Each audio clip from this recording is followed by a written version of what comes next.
Good morning friends, आप सभी लोगों का हमारे YouTube channel M Chauhan study point में स्वागत है। आज हम पढ़ने वाले हैं परसेंटेज की एक्सरसाइज का सवाल नंबर 67। सवाल नंबर 67 में लिखा है कि एक विद्यालय में लड़के तथा लड़कियां 3:2 के अनुपात में हैं। यदि 20% लड़कों और 30% लड़कियों को छात्रवृत्ति मिल रही हो तो छात्रवृत्ति न मिलने वाले कितने प्रतिशत विद्यार्थी हैं।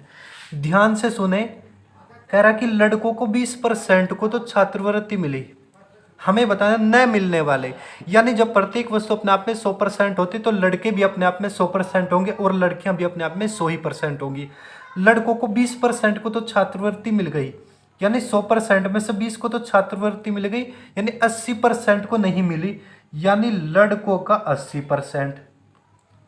अब इनको 30% को छात्रवृत्ति मिली, यानी 70% को नहीं मिली, तो लड़कियों का 70%।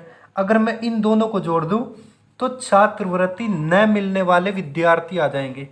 3 अट्ठे 24 यानी 2.4, 2 सत्ते 14 यानी 1.4, दोनों को जोड़ दिया 3.8 आ जाएगा।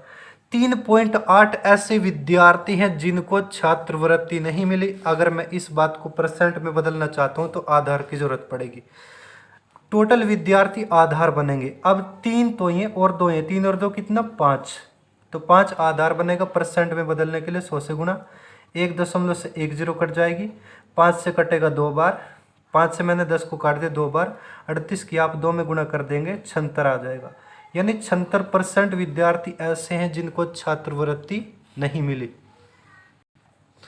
क्वेश्चन नंबर 68, किसी परिवार के चावल, मछली तथा तेल पर खर्च क्रमशः 12:17:3 के अनुपात में है।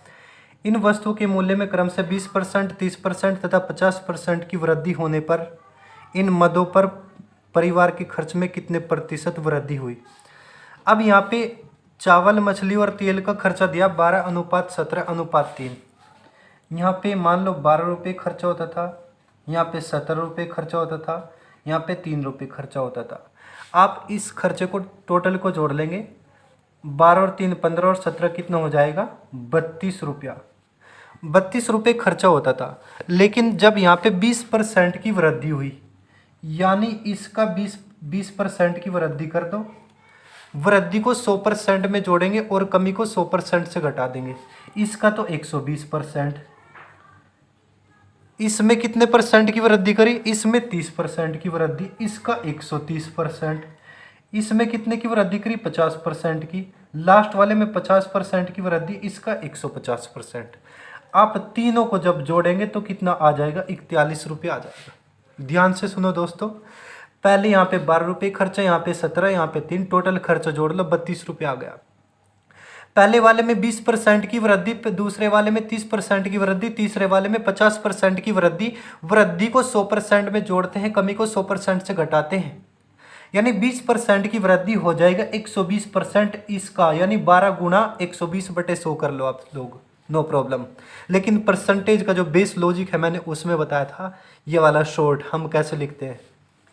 तो आप इसको गुणा करके जब जोड़ेंगे 41 रुपये आ जाएगा। अब एक बात बताओ, पहले 32 रुपये खर्चा होता था, कितने रुपये खर्चा होता था, ये पहले खर्च है, लेकिन वृद्धि के बाद ये बाद का खर्च है, यानी ये अब वाला खर्च है। पहले 32 रुपये खर्चा होता था, अब 41 रुपये खर्चा हुआ। खर्च में कितने की वृद्धि, 9 रुपये की वृद्धि, लेकिन उसने कहा खर्च में कितने परसेंट की वृद्धि हुई, यानी इस वृद्धि को परसेंट में बदलना है। जब परसेंट में बदलना है तो आधार की जरूरत पड़ेगी। आधार क्या बनेगा, जहां से भी वृद्धि होगी वही संख्या आधार बनेगी, यानी 32 रुपये थे 41 हो गए। कितने रुपए की वृद्धि, 9 रुपये की वृद्धि। कहां से हुई, 32 से।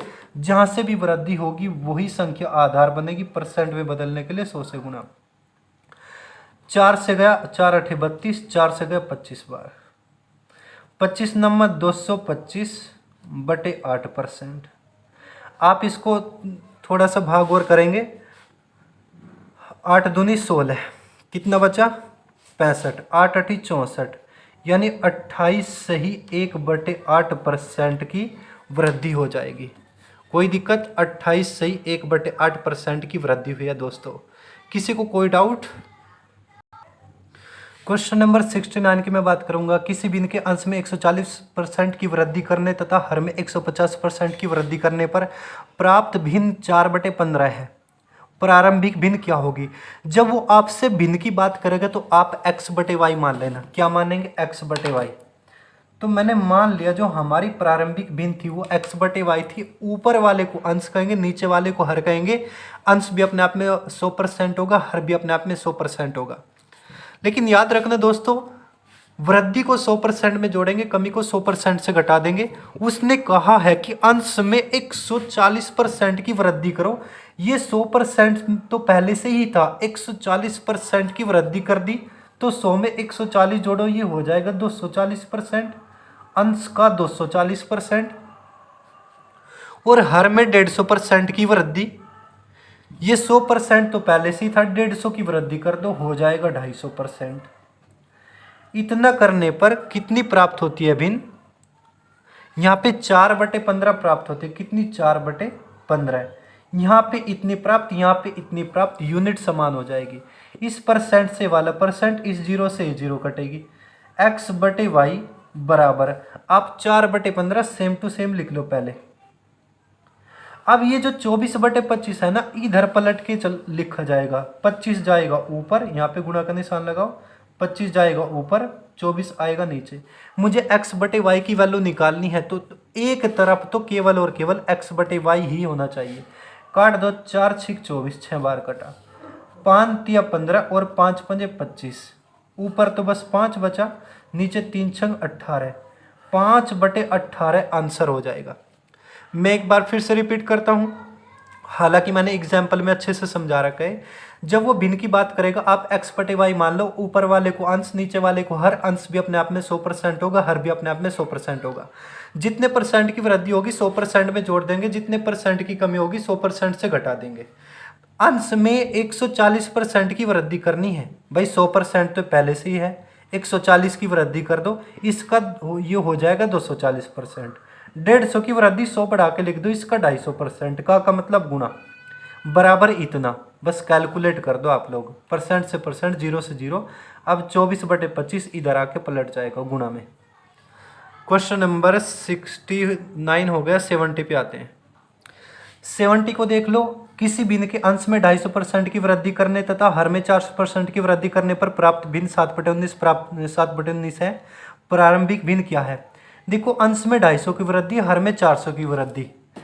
इसमें तो 250 की वृद्धि करी है, यानी 100% तो पहले से ही 250 की वृद्धि कर दो, ये हो जाएगा 350%, यानी इसका तो 350% का मतलब गुणा।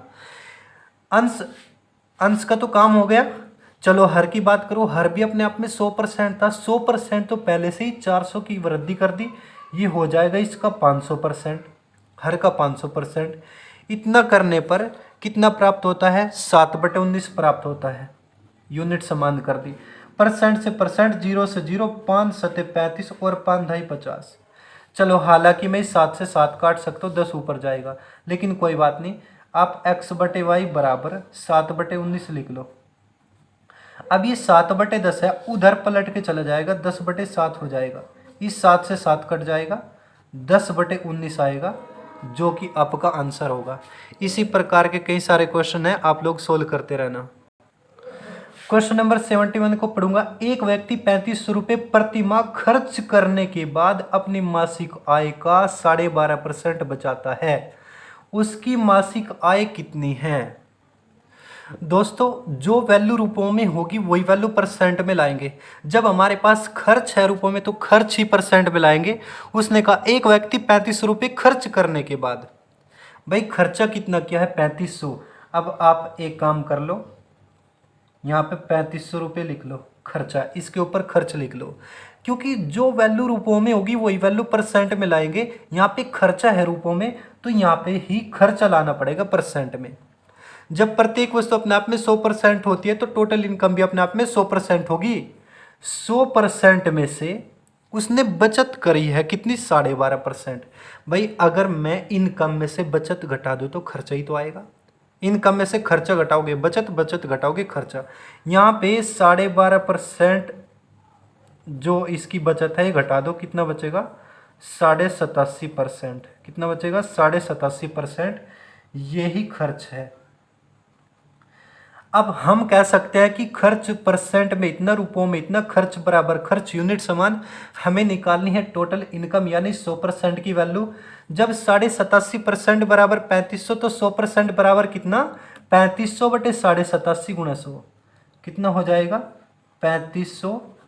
अब जो यहाँ पे था सेम लिखो। अब जो इसके सामने था, सामने वाला बटे में आ जाएगा 87.5 और गुणा 100।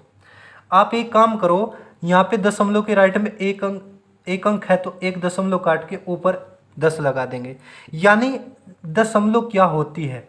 गुणा में दशमलव से जीरो कटेगी, गुणा में जीरो कटेगी, भाग में जीरो बढ़ेगी। ऊपर दशमलव है तो नीचे जीरो बढ़ जाएगी, नीचे है तो ऊपर जीरो बढ़ जाएगी। क्या कोई ऐसी संख्या जो इनको काट दे? बिल्कुल है। 25 चौका 100 और 25 तिया 75। 75 कितना बचेगा? 12 उतार लो 5, 25 पंजे 125। इस 35 से 35 कटेगा 100 बार। अब 100 की और 4 की और 10 की गुणा करेंगे। 100 के आगे 3 जीरो और लगा दो, यानी 4 के आगे 3 जीरो और लगा देंगे। कितना आ जाएगा? 4000 रुपये टोटल इनकम आ जाएगी दोस्तों। किसी को कोई दिक्कत? बस आपको एक काम करना है, जब हमारे पास खर्च है रुपयों में तो खर्च ही लाना पड़ेगा परसेंट में। कुल इनकम 100% थी, 100% में 12.5% बचत घटा दी। ये इतना खर्चा, खर्च बराबर खर्च यूनिट समान 100% की वैल्यू आप निकाल सकते हैं। Question number 72। एक खनिज में 12% तांबा है। 69 किलोग्राम तांबा प्राप्त करने हेतु कितने खनिज की आवश्यकता होगी? उसने कहा कि 69 किलोग्राम तांबा प्राप्त करना है। ये तांबा है, यानी तांबा किलोग्राम में दे दिया। जब हमारे पास तांबा है किलोग्राम में तो तांबा ही परसेंट में लाना पड़ेगा। उसने सवाल में साफ साफ बोला है कि तांबा जो है ना 12% है। परसेंट में कितने? 12%। यानी परसेंट में तो 12% है, किलोग्राम में 69 है तो तांबा ही। तो मैं कह सकता हूँ तांबा बराबर तांबा यूनिट समान। उसने कहा कि पूरा खनिज बता दो, यानी जब प्रत्येक वस्तु अपने आप में 100% होती है तो खनिज भी अपने आप में 100 ही % होगा। मुझे 100% की वैल्यू निकालनी है। जब 12% बराबर 69 तो 100% बराबर कितना? 69 बटे 12 गुणा 100, यानी 69 जो 69 के सामने था वो बटे में आ जाएगा और गुणा 100। काट देंगे, 4 से काट दो, 4 से गया 25 बार और 4 से गया 3 बार। 3 से 3 दूनी 6, 3 तिया 9, 23 की और 25 की गुणा करेंगे। 25 ते 75 का 5 का 80 लगे 7, 25 दूनी 50 और 7 कितना? 57। यानी जो टोटल खनिज है ना वो तो 575 किलोग्राम है। कितना है? 575 किलोग्राम। उस टोटल खनिज की ही वैल्यू देखी थी हमने। किसकी वैल्यू निकालनी थी? खनिज की ही वैल्यू निकालनी थी। तो यही आपका आंसर हो जाएगा। क्वेश्चन नंबर 73 पढ़ेंगे।